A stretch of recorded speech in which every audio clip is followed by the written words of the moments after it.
Have you ever noticed that the top performers in sports and business all have a coach? But the moment fitness comes up, we pretend that needing help means you lack discipline or some other quality. Well, that logic just doesn't hold up. And once you see why, the whole "is a personal trainer worth it" question completely changes. In this video, I'll show you why most people fail, not from laziness, but from trying to coach themselves, what accountability actually fixes, and how even disciplined people use coaching to train smarter, not harder. We're emotionally biased about our own performance. It's not a character flaw. That's simply how we're wired. And that makes it really hard to be objective. You simply can't read the label from inside the bottle. If you truly care about getting results, you can't be the only voice in that conversation. And a coach or personal trainer gives you that perspective. So here's something I believe, but I probably don't say it enough. People perform better with a coach. I believe that, and it's the same reason that I still have coaches. The best gym owners and people I know in business, they all have a coach. Not because they're weak, not because they need cheering on, but because performance improves when you're not the only voice inside your head. Look at any high-performance environment. Athletes have coaches, executives have advisors. While the pilot may still fly the plane, they still use a co-pilot and air traffic control. But somehow when it comes to fitness, the goal is to do everything solo. That if you're really disciplined, you'll figure it all out by yourself. But the issue isn't effort or desire. The issue is that when you train alone, you're also responsible for determining if it's the right plan, writing the plan, when to push a little harder, when to back off a little. That's a lot of decision making layered on top of effort and desire. And here's the part that most people miss. When you have a support system, you show up differently. You don't want to skip. You don't want to half commit. You don't want to find ways to justify what you did or didn't do. Accountability doesn't magically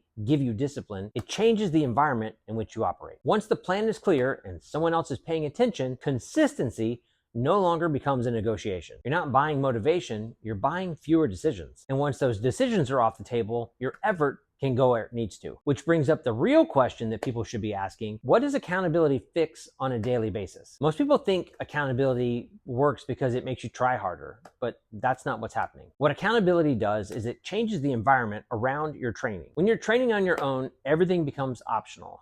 You can skip your workout, you can go lighter, you can dial back the intensity. Every single workout, every set, every rep becomes a negotiation. The problem with these negotiations is you're not negotiating with the best version of yourself. You're negotiating with the tired version, the version that had a long day and just wants to sit on the couch. Accountability changes that. Once the sessions are scheduled, money's been invested, and someone else is going to look at what you did, the cost of skipping goes up, not emotionally, but structurally. You're no longer relying on willpower. You're relying on a setup that nudges you forward even on the days where you don't feel like it. Spoiler alert, you're going to have more days where you don't feel like it. And that's the power of working with a coach. The plan has already been written. The decisions have already been made. The question of should I work out disappears. And when that question is removed from the equation, consistency goes way up. That's the real role of accountability. It's not something that's imposed on you. It's establishing a standard that you want to be personally held to. But there's another piece that people don't see until it's missing. Even if you do show up consistently, effort alone doesn't guarantee progress. So here's where a lot of self-directed training breaks down. Most people assume that if they're working hard and showing up consistently, the progress will just take care of itself. Sometimes it does, but eventually your effort and progress are going to run into a ceiling, because when you train yourself, you're grading your own work. There's that built-in bias. You decide if that set was hard enough. You decide if your form was good enough. You get to decide if the lack of progress means that you should push harder or if you need to back off. And humans are terrible about being objective about themselves. Under fatigue, your form feels fine, but it's not. The load might feel challenging when it's not. Your recovery might feel like it's okay when it's not. And this is how invisible plateaus happen. Not because you're lazy or careless, but because there's no one there to course correct the small things that drift over time. Working with a coach provides you with something you just can't give yourself: objectivity. Someone who can see when your weight progression has finally stopped, when your volume's creeping higher than it should be, or when your recovery's off enough to get in the way of your results. Most long-term gym goers aren't failing because they're not being consistent. They fail because they're repeating the same slightly off plan for years. Feedback isn't about criticism. It's about catching problems while they're small. Sometimes catching these problems can impact the speed of your progress. And sometimes catching these problems determines whether or not you stay healthy long enough to keep training at all. Most training mistakes don't hurt when you actually make them. That's what makes them dangerous. Poor mechanics may not cause an injury today. They quietly pile stress on the same joints, same tissues, same movement patterns, week after week. You still feel strong, you still finish the workout, nothing seems wrong until it does. And when it does, it's rarely dramatic. It's a shoulder that won't be quiet, maybe a back that's cranky every morning, a knee that starts dictating what exercises you can do. And here's the part where most people underestimate. A setback doesn't just cost you a few missed workouts, it costs you momentum, it costs you confidence, and it can cost you months. Now zoom out for a second. For adults over the age of 30, injury prevention isn't some sort of bonus feature. It's the difference between training consistently and having to continually start over again. This is one of the biggest returns on working with a personal trainer. A good coach isn't just loading your weight and counting your reps. A good coach is watching how you move when you're fresh and how you move when you're tired. They're adjusting your sets, your reps, and your exercises before pain ever shows up. And that outside set of eyes catches problems before they become expensive. And here's the hard math that nobody's doing.